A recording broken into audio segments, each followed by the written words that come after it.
Oo, siyempre kakatapos mag-mop ng isang cleaner, siyempre nakita niya, ano ba 'tong pulang 'to? Ano ba 'to? Regla? Oh my gosh! Hindi talaga siya matanggal. Ano kaya? So, ay makakatulong sa akin ito. Grabe, dahil parating na yung amo namin. Ay, talaga? Oo.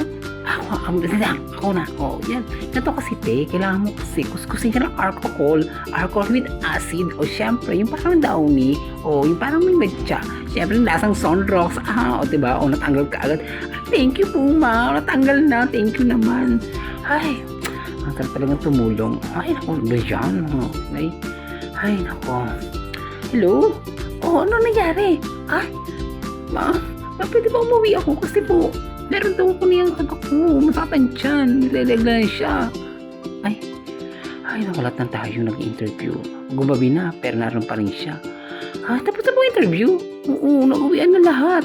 Ganun, nakatulog ako. Sobrang puyat ko. Oh my gosh. Mama, hindi po yung aking resume. Ma'am, ay sorry po, kasi po tapos na. Ay, ganun, bumalik na lang kayo bukas. Sige po, salamat. Habang pawi siya, syempre, iniisip niya yung anak niya. Syempre, tinanong yung picture niya. Tapos hindi siya natanggap sa trabaho. Syempre, kinabukasan, syempre, di ba natawag siya? Syempre, bumalik ulit siya.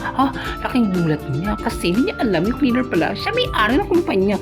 Syempre, susubukan lang siya kung gano'n ka siya taga, di ba? Dapat ngayon, dapat mga kanay, di ba?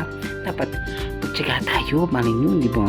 Yan, sobrang tsaga niya, tanggap siya. Syempre, sa lahat ng mga kasamahan niya, chinsosa niyan, wala, di ba? Nagilikwak sila.